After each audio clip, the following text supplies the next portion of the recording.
welcome to Out of the Box Radio with me, your host, Christine Blasdale. Out of the Box Radio is a weekly podcast of audible ear candy dedicated to bringing a fresh perspective on this thing that we call life. And each and every week, we're going to be diving into the topics that matter most with lively conversations on issues such as health, wellness, and transformational healing, all with the goal of creating a better world and becoming a happier human being. I will be your tour guide for this epic adventure, and each and every week we're going to be embarking on a journey with the ultimate goal being transformation to our highest potential. And now, let's get out of the box.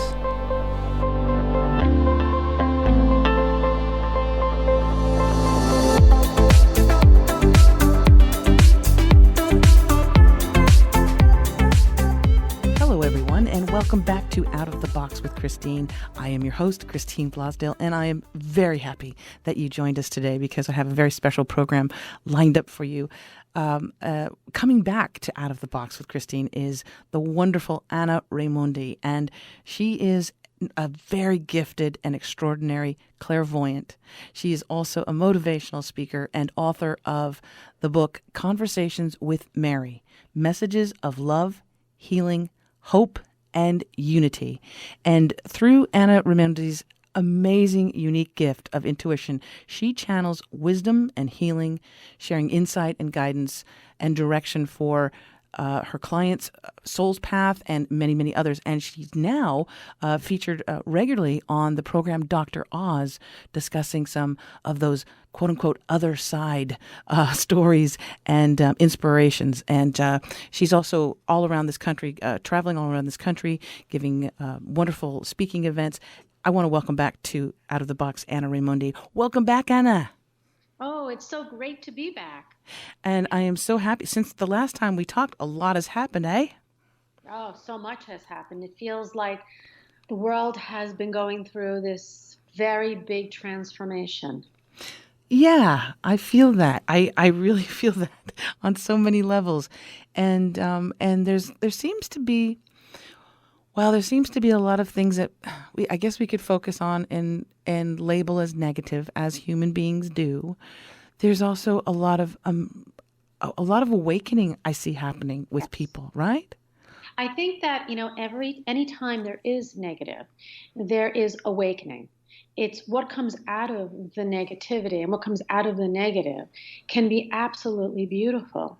It's what we do with it and how we change it and how we see it. And the awakening is amazing. The things that come forward that we would have never looked at, or, not looked at in the way that we have been looking at it, comes from some of the things that have been coming forward. It is healing. It is very healing. And for our listeners who are not familiar with Anna's work, with the work that you do, and of course the book Conversations with Mary, will you let our listeners know you have a very special relationship with Mary? And when we say Mary, we're talking about Mother Mary. And our listeners, I really want them to get an idea of exactly how close that relationship is. So can you give our listeners a little bit of an idea of when this relationship started, when you started having communications from Mother Mary, and obviously she's still with you now all the time, right? Yeah, but fill in our listeners a little bit about how you first had contact with Mary. Okay. The first time I experienced Mary was when I was 5. And it was just absolutely beautiful. She came to me while I was outside in my parents' backyard. It was spring and my senses were really heightened. And I was sitting in the place where a statue of Mary used to sit. And I saw her. She came to me as a young teenage girl. She had big brown eyes. She just came to me with this feeling of love. And she always comes to me that way. It's enveloping. And she told me she was always going to be with me. And she's been with me my entire life. But she belonged to me. She was my personal Mary. I didn't share it. Aside from telling my parents, I didn't tell anybody else. And my parents accepted it because by that point I was seeing spirit and angels and other beings. So they just said, okay. And through the years, she's always been there for me. And then a couple of years ago, she told me that I was to be her platform. And soon thereafter, somebody came to me for a reading who told me I should write a book about her, and then told me they were from Simon and Schuster. And so, yeah, like these things don't happen. You can't make this up, you know? Just a little publishing company called Simon and Schuster. Right, a little publishing company. It kind of blew me away. I was like, what? And so I had a book deal in about a month and a half. You know, it takes like literally Years. years maybe, you Yes. know, you're lucky. Yeah, and I just kind of went straight to the top. You know, I read for the CEO, I read for my publisher, and the book was born. And she would wake me up in the middle of the night to give me answers. And I would wake up in the morning with the questions. And, you know, it's not just for Catholics. It can't be that way. We can't save the world by being in one little group. We have to Exactly. recognize our interconnectedness. And that's what she brings through in the book, is that she's here for everybody because we are one. We come from one creator. And if we're going to save this planet and save ourselves, we got to come together. So it's a Yeah. message. Yes. And so from 5 years old, going through adolescence and all of that, you always knew that she was with you. You always had that feeling that she was with you. Always. I always knew she was near me. Always. I never questioned it. I never doubted it. She was just there. I didn't know that someday I was going to, write a book where I'm asking questions and she's giving me the answers. That was like not even in my mind ever. But yeah, I never thought I was going to share her. I mean, I would talk about her and I would talk about, my great love for her. But, I never told people that, I was seeing and feeling her. And not that I was afraid to say that. It's just that she was mine, Oh, I love that. selfish.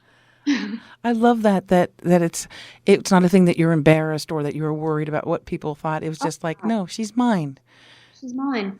Yeah, but you know what? I'm so happy that she pushed me to get her out there in the forefront for so many people. I mean, I get emails from people who are Jewish, who are Muslim, Hindi, from all different religions, who are telling me, I feel her in my life. She's with me. I know she is. I feel her. So that makes me so happy. And I know she's like, she's really joyful about this one because she wants to really make people understand she's here for everybody. She really isn't owned by one group. She's the mother of humanity. Well, and my understanding too that ascended masters in general, right?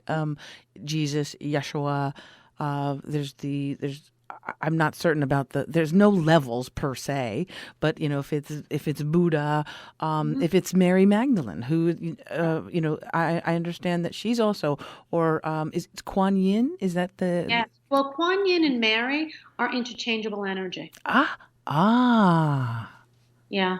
So, they're both listed beautiful. separately as ascended masters. Yeah. But if you ever look at a depiction of Kuan Yin and the way, or a statue and the way she's sitting, it's Mary. I mean, you can just see maybe, I don't think it's just me, just picking up the energy, but you can sit there one and the same. Mm-hmm. It's very interesting because I've not studied about Kuan Yin. I have not really studied about Mother Mary either. And for some reason, especially with the name Kuan Yin and that energy, I do feel it from time to time, and it's usually when I'm going through something very upsetting. So it is a very nurturing, Mm-hmm. loving, like a mother's hug where you feel safe, and it is absolutely exquisite. That feeling, it is the most nurturing feeling I have ever come across. So how beautiful is that? That since such a young age you had that, and that your parents were also very accepting of that and understood it. Because They absolutely did.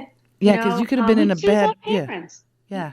we choose our parents on soul levels. And, for me to complete my mission or follow my path in this lifetime, I had to choose people that were going to support me. So here were these two young people. My mother had me at 21. It's like so freaky. My father was 24. I can't I mean, imagine. it's like I have a 28-year-old, and I'm thinking, oh my God, I hope he doesn't have a baby soon. I know. But it's they just accepted it in the face of, they were very Catholic, in the face of the church maybe not being so thrilled with it. They didn't quite, you didn't go out there and raise a flag around it, or relatives that was saying this kid's nuts, and just saying, no, she's not, she's gifted, until finally, kind of introducing me to, the friends they had through the church. And these people totally embraced me. But I led a double life because, like, there I was in high school, the high school cheerleader. Nobody knew this because I didn't want to stand out. I wanted to blend. As you do as a teen, right? You want to fit in. Right. Right. So I wanted to fit in. I didn't want that. When my first book came out, I had, people were calling me from high school that I haven't heard from. And it's like, are you kidding me? Like, you were seeing my grandfather? It's like, well, I don't remember, but probably. But probably. Now we just hinted to this. So let our listeners know too, because you are, I mean, I have experienced it myself in a small level, and it was just kind of I think it was after our last interview, and you had just mentioned something about my father. But if you don't mind, would you let it, because you are so good, Anna. I mean, I've seen you speaking to people, and let's say they come to see you, they personally want to connect with their mother or their grandmother or, some relative that has passed on, has gone to the other side, so to speak. And you don't just say these general things about, oh, this person really loves you, what these general things that could pass. You are specific as crazy. And I'm wondering if you can let our listeners know, number one, what the process is, and what you experience when either a client, when someone comes to you, or I've seen you do this actually on like on Facebook. You don't even see these people, and yet you get stuff. So explain to our listeners just a little bit about what you feel or what the process is. Well, before I do any reading or do anything, I pray and meditate.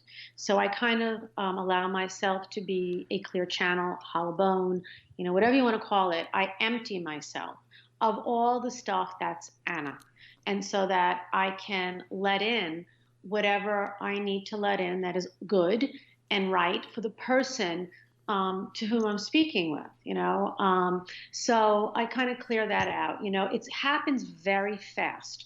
So, I have just an all knowing, like I just know things, so my mouth opens, and sometimes I'm as much in shock or awe of what's coming out of my mouth as everyone else.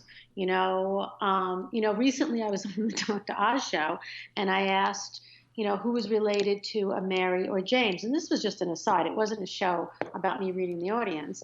And I was next to a woman who I had been speaking about, one of her family members, and she looks at me and says, that's my mother and my brother. And then I brought through a message, and I looked at him and said, oh my God, can you believe that? It's like I'm not really there. Like I'm looking in on it, just like everybody else is. But I feel it, I see it. Sometimes I smell, I know it, I feel it in my body. And sometimes I see them, sometimes I hear the tone of their voice, sometimes they just show me their eyes. It comes through every way that they can get me to make it clear to the person I'm speaking with. Sometimes I get names, sometimes I get letters of names. It all depends on what's going on. And it doesn't matter if somebody is sitting in front of me, or Facebook is pretty wild because I'm typing and, I'm not very technical. So the screen is moving. I don't know if you've ever seen me where I'm saying, oh my God, the screen is moving. Like I can't stop. Oh yeah, no, it's rapid fire and you're just, Yeah, there's like, and everybody's welcome to that page. And if you go to that page at Anna Raimondi, please follow me, because then you'll get updates of when I'm doing the lives, which I really try to do as often as I can. They're But brilliant. They're so it, good. it's rapid. It's like the questions are moving in front of my field of vision. I'm talking and it's coming and it's moving and it's coming and it's moving. And after the first time I did that, I was exhausted, and I sat back and said, I really never knew I could do that. It was kind of like, let's see if this works, but why wouldn't it work? Well, You know? and what it is beautiful is that so Anna is on Facebook Live, and you see, the video of Anna live, and people are. And a lot of them are typing in questions. Anna, I miss my mom. Or she lost her battle to cancer, and it was really hard. Is she still in pain? Does she look after me? Blah blah blah blah. And there's these like it's just scrolling. There's just like question after question after question. And Anna, I've seen you. You scan the question and you get their name, whatever, and you're just like giving them back what you're picking up. And it is so fast and so specific that it's mind blowing. That, Very different than talking to people, because when I talk to people, they're telling me, they're saying, oh, that's right. Oh, that's not right. right. I'm getting the feedback down in the feed. You know what I mean? So right. it's like, okay. And it's really hard to read and to speak at the same time. It is. It's really, really hard. So, and if folks want to find, if folks want to check out her Facebook page and those wonderful feeds that she does regularly, it's Anna Raimondi, and it's ANNA, okay, and then last name is RAIMONDI. Just in case you want to check her out, but she's phenomenal, so fast. The specificity of it, I'm curious when you are when someone is coming to you, let's say from the other side. If there's another word that I should use, let me know. Okay. Is it because they see that you are such a strong conduit that they're like, oh my gosh, Anna's, near my daughter or near my grandchild, or, oh my goodness, this is an opportunity for me to speak, and they'll actually hear me? Do you feel that kind of urgency from them? Well, I guess it depends on the personalities, because they retain their personalities. So Oh, okay. they're much nicer. Like people that were not maybe so nice, they do come through softer because they're in the divine realm. They're in the realm of love, where there's peace and love and no hate and no animosity or anything like that. But sometimes it's urgent. Like they want to get it through immediately because there's something that has to be said to kind of fix or right. Keep in mind, they're coming through because they love the people they're coming through for. They're also coming through to help them heal.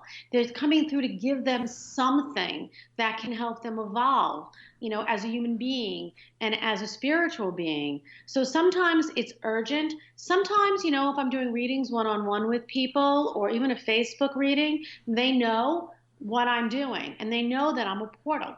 They look for the portals. They know who, and they also know who's going to spread the word. Like, I asked Mary when I was writing the book, like, why me? Why me? And what she said was because she knew that I would give her a voice, that I wasn't just going to push it aside, that I wasn't going to stop talking about it. The books have been out, and I could just stop talking about it right now, and move on to something else. But, she's a big part of who I am. And so, she knew that. She knew that in writing the book would open me up to be able to talk to other people. It's an opening up when any spirit comes through. They want to come through the person who is going to be able to say what they want to hear, what they want to convey. To speak on their behalf as well. Yeah. That's what I was curious if you've had any encounters with folks who maybe they had died a particular way and it's not how it really was, or if there was any type of not wrongful death, what I want to say, but maybe they had gone out a way that is it's not true. That, in other words, Ah, yeah, okay. yes. Let's just say everybody thinks it was suicide, but Right. Robert is trying to come back and say it wasn't suicide, baby. Have you experienced anything I like have. that? I have. And it's not. I mean, it doesn't happen every day, but it has happened a number of times where someone has said, that's what they said, but that's not what I died of. You know, Right. and the person that I'm reading for, looking at me said, but that's what like the autopsy report said. My attitude is I'm repeating what I'm hearing. Believe it, don't believe it. It's not for me to make you believe. I'm repeating it. I don't know. Typically I don't know either the spirit or the person sitting across from me. So I don't know. I'm just hearing this. Like there was a situation where someone had to go to the hospital and they died in the hospital and blah, blah, blah, blah. And I'm telling the person, nope, she was poisoned by her husband. Wow. And I would stand by this to this day, but she was cremated um, Mm. quickly, from what I understand, and I found out afterwards. Yeah, I'm always Um, suspicious with the quick cremation thing. this was like almost an immediate cremation, okay? Yeah. Um, but I didn't know that while I was doing the reading with her. I'm just sitting there saying, it's like this bitter taste in my mouth, like I think it was like an arsenic or something. Yeah. So, yeah, and I don't know, what she did with that, but and sometimes it's like, just leave it for what it is because you can't change anything.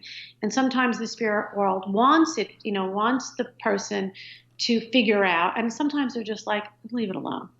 Right. I would understand. I could understand though if the person that's on the other side, if it was something that was a wrongful death, a tragic death, and it was taken out into the world as something completely different.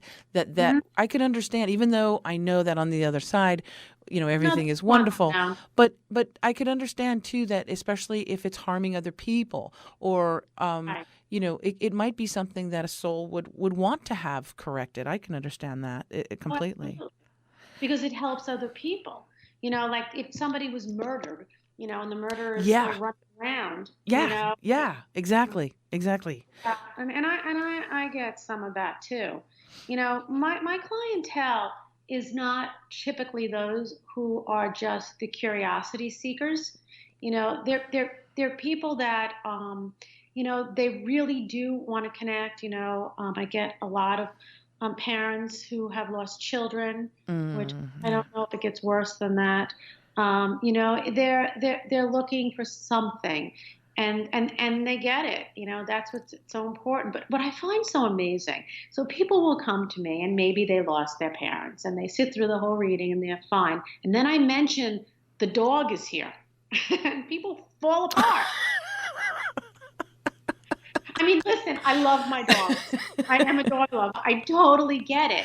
You No, know, but there's something about your dog. When you're a kid, your dog is everything. Your parents everything. bug you. They love us unconditionally. Yeah. I mean, I'm also a grief counselor, and I got to tell you, there should be people out there doing grief counseling with people who lose their dogs. Yeah. Absolutely. Yeah. Yeah. Well, you're right. You nailed it on the head.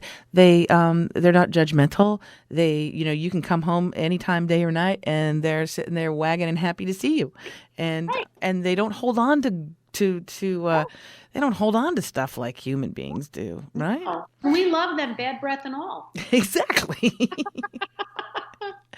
I had a question too. Do you when before so you said too before you're doing a session too that you sort of empty everything out that is Anna, and Mhm. you meditate a bit and quiet yourself down. Do you protect yourself? Yeah. I was going to say, because if you are this open conduit, so to speak, do you focus? Do you say, okay, let's only let um, those that need to speak to this person come through, only love and light, or do you protect yourself? And if you do, how do you do that?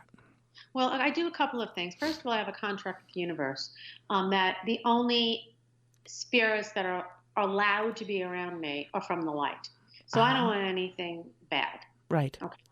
But I'm also very protected from anything that is not of the light. I say, I was raised Catholic. I say an Our Father, which is a non denominational prayer, if you listen to the words of it. And it's a very strong protection prayer. I call in my guides, I call in the Archangel Michael. I surround myself with this love, and that's it. I'm never worried.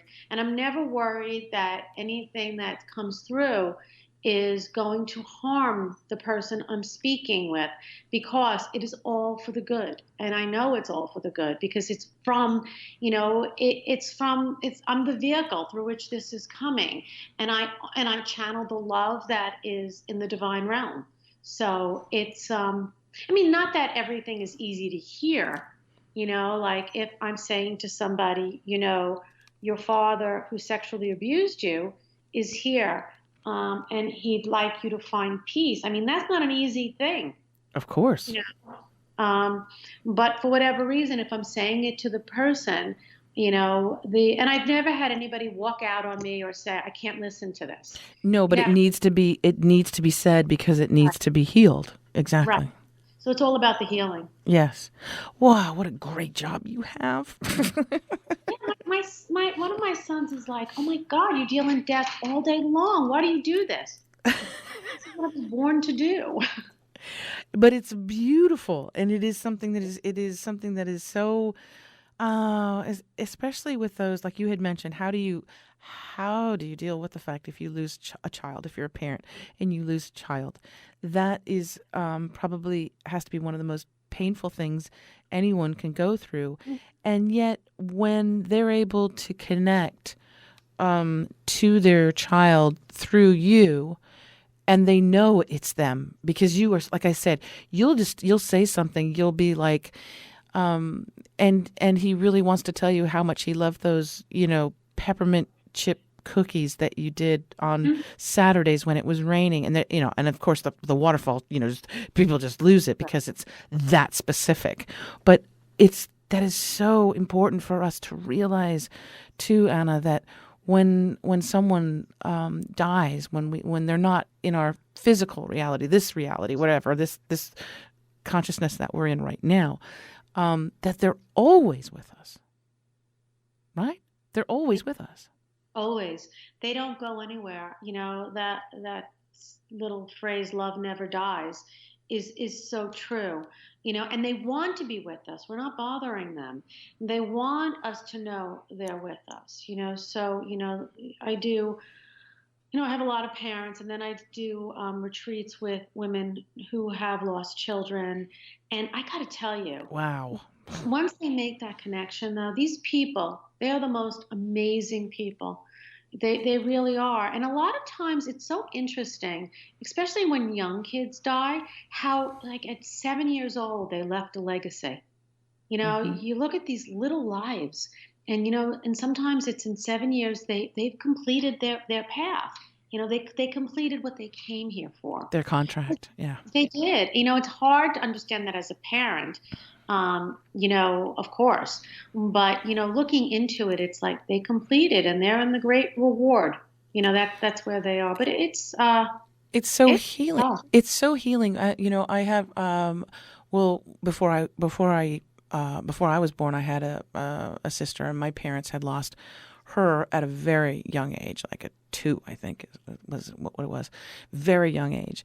And of course, it really it hit my mother so hard, and also my father. But with my mother, she and maybe because she's a woman, I don't know, but she was able to express her feelings to a doctor because she was going to lose it, and he said you need to keep yourself together because you have a son who's my brother, and she did, and she was able to do that. But I always thought that my father, because he didn't have that, maybe he didn't have that ability to talk to other people about his pain. Maybe because back in those days too, a man didn't talk about pain and emotions, and Mhm. And so he, I could see the transition of him drinking to maybe to numb that pain.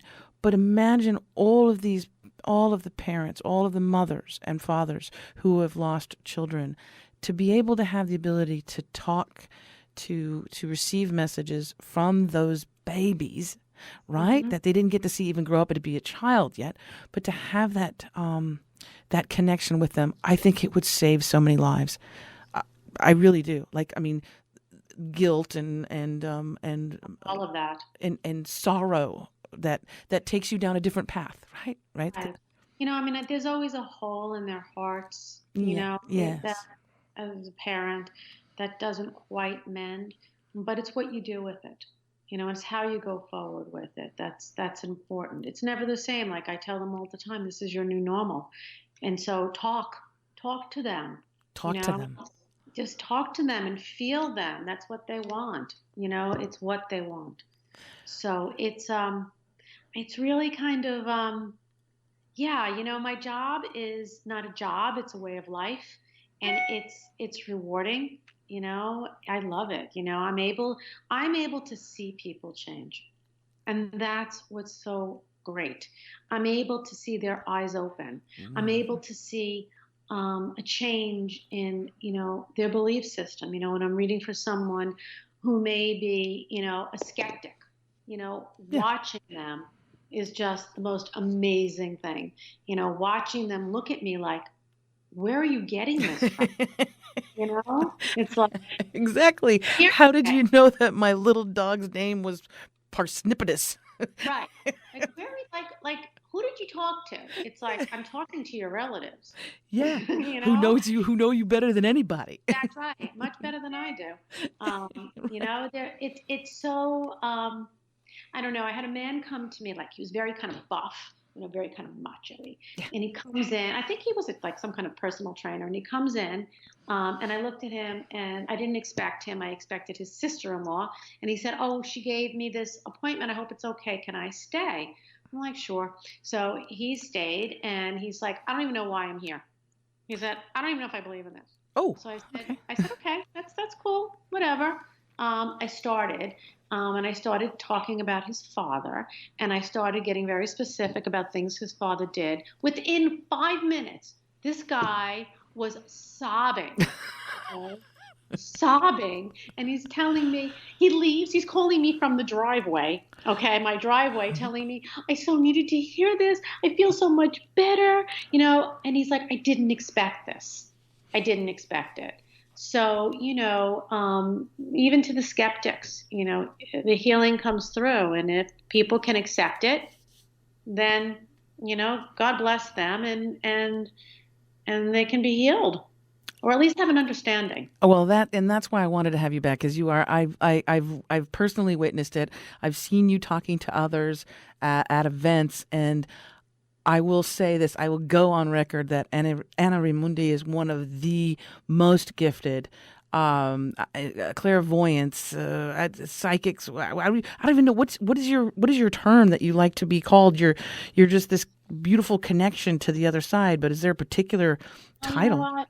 I don't know. I think I would love just to use healer, but healer encompasses so much. I'm definitely not a psychic No. because I can't tell you what's going to happen 10 years from now. So I'm just the conduit. I'm the medium. I'm the Yeah. medium. Well, you're just amazing, and so I that's why also I wanted to have you back, because I am just blown away by what you provide people. This is like, I mean, this is just something that is so beautiful, and it makes a beautiful gift too for people that we all know someone who's lost somebody.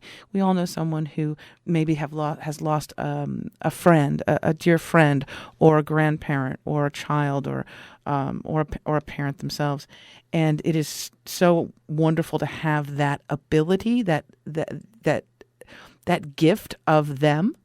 I just think that's gorgeous. And I love the fact that you tell people too that you can connect with them. You don't, yes, Oh, it's wonderful to have me do it, but you can do this yourself. And you mhm. also teach people, those type of things, which I love. Yeah, and everybody can. They just need to learn to quiet their minds and to move out of fear. Fear is what blocks all of this. Fear is what blocks all of it. Oh, yes. Amen. Amen. Um, I wanted to know, Anna, especially with the relationship that you have, well, with in particular with Mother Mary, there's a lot of questions that people have about their what happens after death. Okay, what happens after, once we're here and we pass on from either old age or an illness. We have such weird kind of convoluted ideas. Many of those ideas are kind of cemented in from dogma or from religion, right? Mm-hmm. But what happened? Do you know, or you have an idea of what happens to us after we die? Where we Yeah. go? So when in a normal death, like not a tragic death, Yeah. which can be a little bit confusing for the person who's dying, their soul kind of hovers around the body for a little bit, and there is confusion. But in all types of death, they're welcomed by a family member, a loved one, someone who will bring them comfort. So that's like they do see somebody. They're not just, alone. They see somebody. They tend to hang around us, those who are grieving, for about 4 to 6 weeks. So during that period of time, many people will receive visitations. They'll see things, across the board. And then it kind of like, what happened? They kind of move away because they're going through their life review. They're seeing their life like a movie is the best way I can put it, from beginning to end. They see the good, the bad, the beautiful, and the ugly. Those that are not horrific move on. So they move on into this place where it's all love. Sometimes, the soul has to learn certain things. They're getting reacquainted with other souls. And there's a decision at some point about whether or not to reincarnate. And the purpose of reincarnation is to settle karma, to also learn the things we didn't learn in previous lifetimes, and also to become as perfect in love as we possibly can, to live in this realm that is divine love. Those that are not so good Yes. have to kind of sit and watch all the things that they did to intentionally hurt other people. And sometimes they stay there for a while. Now, sometimes they get out, and for, lack of words, they go into like a spiritual rehab to really learn what they did wrong. And in other cases, like say Hitler, he's like still there watching it because people are still directly affected. And I'm talking directly, family members. The world is still directly affected about, from the things that he did. The same with Osama bin Laden. There really is evil in the world, and it infiltrates. Yes. So, they have to be in this. So that's hell. Hell is not a place of fire and brimstone. That in it It's does. it's just watching what you've done. It's a state of being. But is it also, would you say, also feeling? Oh, it's horrible. Feeling the pain that was inflicted on other people. Boom. Yes. Absolutely. Yes. Oh, it's like, right back at you. You did this, now you're getting it. It's not like you do it and walk away and say, oh, I'm cool, I'm good. No. That carries with you. That's an imprint on your soul. Well, and vice versa, right? The same, that if you With the good. if you had, yeah, exactly. Yep. If you were kind to people, so when you Right. have that, the movie, right, the movie of our life, that we preview, we feel those things as well, correct? Absolutely. So like Mother Teresa is in a really good place. Yes. And She is, things that she had to see were absolutely wonderful. she Now, had a was she good perfect? movie. No, she wasn't perfect, but her imperfections may not have been equal to maybe some other people. It's all about how evolved the soul is. And that, and in that fact, we so in that respect, we are immortal, right? We I mean we just we we go on and on and on. We just choose if we want to come back and reincarnate. Right. There's always a choice. We always have a choice on a soul level, on a human level. That's free will. And sometimes free will is great, and sometimes it's not, because sometimes the choices are tough. But yeah, we choose whether to come back. But, my feeling is, based upon what I've heard and seen, is that they will come back. Unless you reach that level of, like you were saying before, of an ascended master, you were coming back. And I love when people say to me, I am not coming back. I'm not doing this again. I'm not doing it. And I look at them like, okay, I am done. See you next time around. I am done. Next time, well, that's the joke too, is that, yeah, next time I come back, I don't want to, I don't want to owe bills. Right. I want to look like this. I want to look like that. Right. I'm wondering, because with so many people that you have worked with, and the stories, I know you have so many stories, beautiful stories about connecting people with their loved ones on the other side, like you did with the buff guy that came in. Yeah. Are there any other ones, any other stories you can tell our listeners that that even surprised you, like were just like pretty amazing, that you go, because I know you're going to put this in the book, but okay, well, here's a story that this happened like maybe last year. So I'm meditating for the person to come into my office, and I leave my door open. It was spring or summer, and my door, it was open, and I don't get birds flying into my office. I don't really get anything in my office. So before the woman comes in, a bird comes and lands on, the bottom of the door, and the bird is just sitting there and looking at me. So I took a photo of the bird, thinking, this is really weird, okay? This bird is just sitting there. So I take a picture of the bird, and I put it through Google Images, and it says it was a chickadee. So I don't know much about birds, but this was a chickadee, okay? Mm-hmm. Bird just sat there, had to sit there for, I'm thinking like 10 or 15 minutes. And then the bird flies away. The woman came in, I did the reading with her. She's standing up, she's leaving, and I said to her, the oddest thing that happened before you came in is, and I'm telling her the story about the bird and how it came in, and I said, and it was a chickadee. And she sits down and she starts to cry, and she says to me, that's my father. He called me chickadee. Whoa.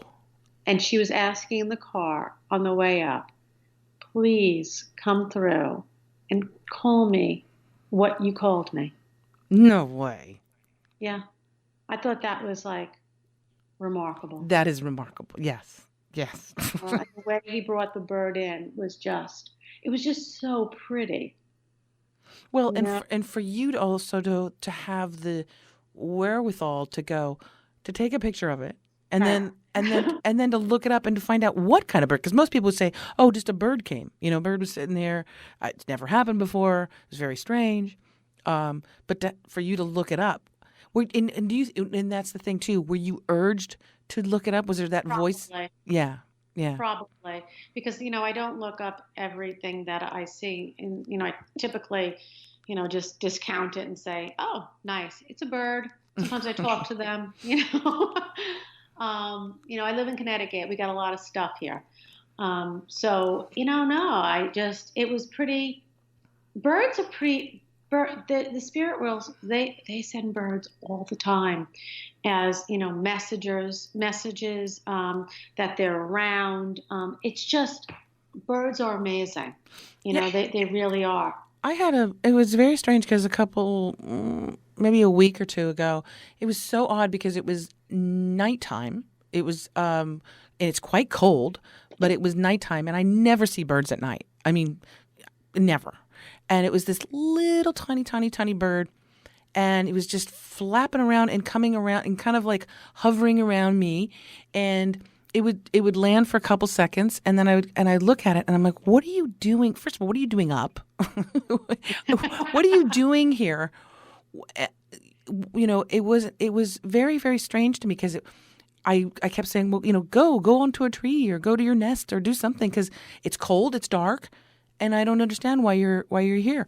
And it was there for like a good 20 minutes, and I would go back inside, and I didn't want him to come and see. That's the thing. I was afraid he was going to follow me inside, and then I'd have a bird in my house, and I'm like, oh, that. It was late too, but it was just odd to me, and I did not have the wherewithal to take a picture and look it up. Yeah, well, But we don't know, but that's a message. That's your grandmother. yeah, my grandma's with me a lot, Anna. Yeah. That because that's just your grandmother. I don't know what you were thinking of that night, but she wanted to let you know that she was supporting you. Yeah. Yeah, she's with me. She's with me so much where I will just I could just be doing whatever, and I will feel her energy. Um I could be driving. I could be completely absorbed in my work and what I'm doing, and I'll just feel her presence with me. Very wonderful. Well, if you're feeling anything of her, you'll understand too. She's got a great energy about her too. You know what? I love that you feel her. So many people want the spectacular. They want to see. They want to see their relatives walk into the room. They do. I hear it all the time. Like, why can't I see them? Well, they're dead. But, like I want to see them. I want to hear them. But the greatest thing in the greatest way to connect with them is to be able to feel them. Yes. To be able to feel the love. And within that feeling, there are messages. Yes. Like you just know, like everybody's so stuck on, well, I won't know what she wants to say unless she's saying it to me. Well, she's conveying it through feeling. So feel it in your body. And you know what? Everybody can if they would just open up. Well, we're so disconnected from that, though, Anna. We look outside of ourselves for so much, right? With social media and Right. Everything is an outside stimulus coming in.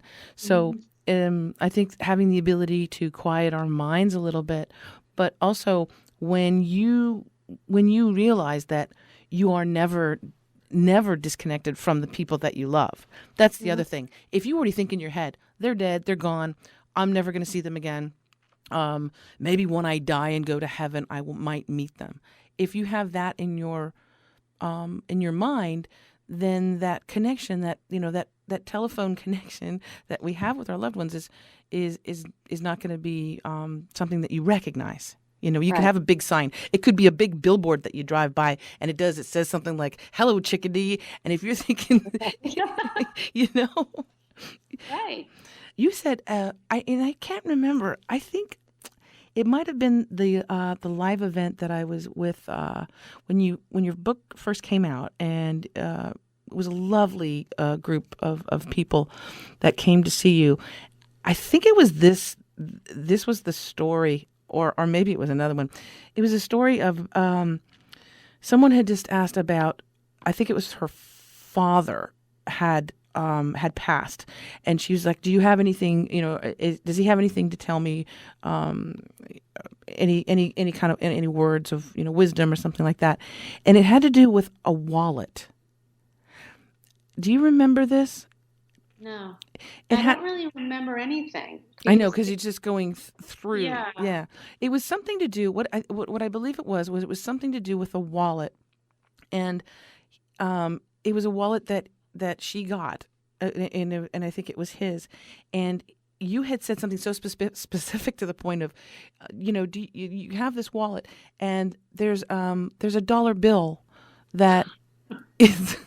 I know the things they tell me are like, Yeah, wow. yeah. You left the dollar bill in there, and he really likes the fact that you have that wallet, and he really loves the fact that you kept that dollar bill in there. And she's just like looking. She's like, "Oh my God, how do you know that?"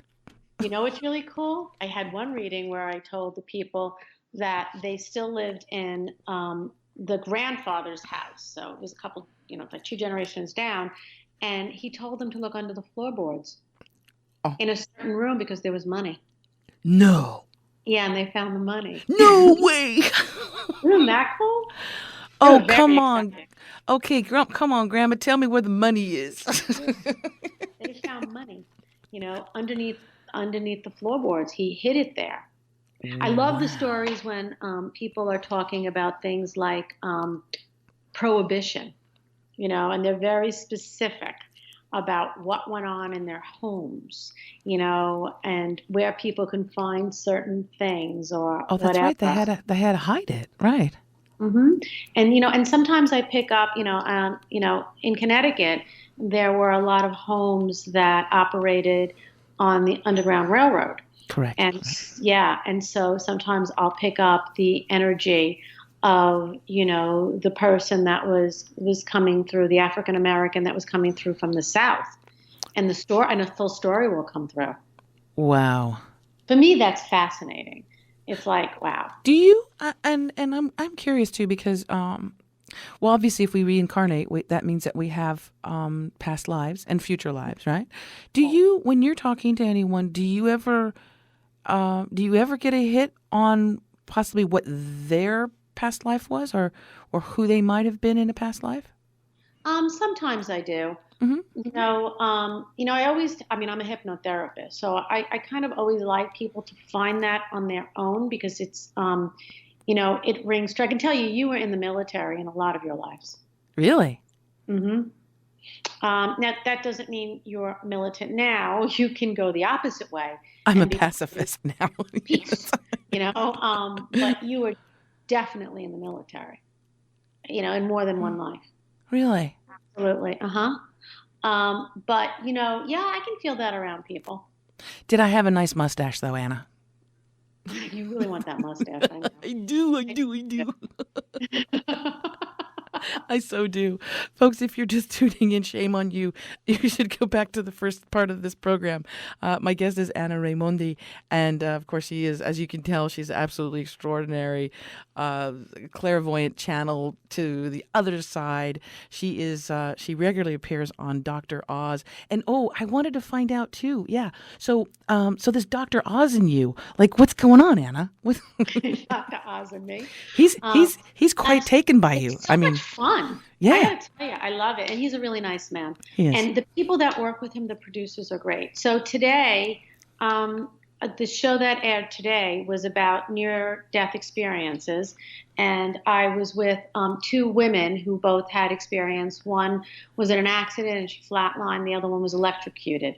So I was on the two segments, and it was really interesting because I had to interpret, some of the some of the things the first person was saying about heaven, and the second one, I actually read. Her relatives popped in the middle of me talking about whatever I was talking about. So, he lets me kind of do what comes to me.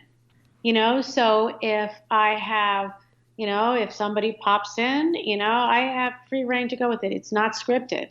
And I don't know anything, I just show up. I love that. And I think the same thing happened, I think, on the next show I taped. Today I taped on location. That's going to be a great show. On location? Where in on location? At a house that is potentially haunted. Who? Yeah, Oh, wow. it was fun. I would just love to. I would totally watch. I don't even watch television, Anna, but I would watch your television show if you had your own show. So, I would you know so what? watch It's it. getting to the point that I'm having so much fun with it that I think this would be. I think this is next. There's been a lot of talk about it, so we'll see what happens. It has to be right, and it has to be pure, and it has to be authentic. And it has to be right. It has to feel good, and everything has to line up. That's right. Yeah, because There's no point. no point in Not for stressing me. out.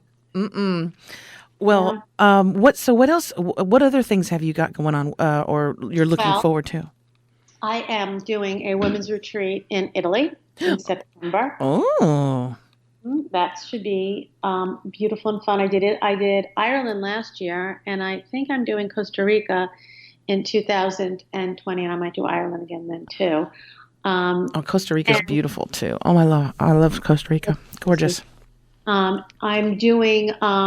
I'm on the road a bit in the Northeast. I'm going to be doing, large group readings in Greenwich, Connecticut, Staten Island, Hoboken, Philly. I'm leaving out some. I can't remember where. Oh, Franklin Square, Long Island. I think Providence, maybe Boston. So I'm kind of hitting it up here for a little bit. So I'm excited about all these new things that are coming up. I'm going to Florida, where I'll be doing a charity event in Florida, and I'll be doing some, large group readings down there, and then I'll be home. And if people want to get in touch with you, either to possibly talk to some of their relatives too on the other side, or if they're interested in possibly booking you for an event, where do they go? Where's the best place for them to go? AnnaRaimondi.com. I'm booked out pretty far, but I have a cancellation page on Facebook. Very And smart. that's a good way to get in, or the live readings on Facebook, or when I come to your town. Exactly. So, but you can get your schedule. They can find out your schedule at Yeah. And AnnaRaimondi.com. people book out, 2 years. Yeah. I always say, when you get in, it's when it was perfect and right for you to get in. It was exactly. I totally believe that too. I'm gonna give out the web address to the spelling for people so they can go check you out. It's AnnaRaimondi.com, and that's AnnaRaimondi.com. Anna, I want to thank you again so much for coming back on the show. And you're welcome back anytime when you want to talk, when you've got some new stuff too coming down. Please do, because I love having you on the show, and I look forward to seeing you really, really soon, because I know we got something we got going on where I get to see you. I'm going to see you in just a couple days, I think. Yeah. A couple of days. I Yep. know. All right. All right. Good. Thank you so very much again. And I want to thank you, wonderful listeners, for tuning in. Please, if you have resonated with any of this, if you think that this program needs to be heard by someone that you cherish, please make sure you share it. Of course, you can share the YouTube video portion of this. If you want to subscribe to this podcast, you can do that through iTunes, iHeartRadio, Podbean, Spotify, Google Play, you name it. You can subscribe to the show there. But I really encourage you to share this in emails and social media with the YouTube link, because it's really easy to share that way. Until next time, I want to remind you, as always, to think outside of that box. Bye for now.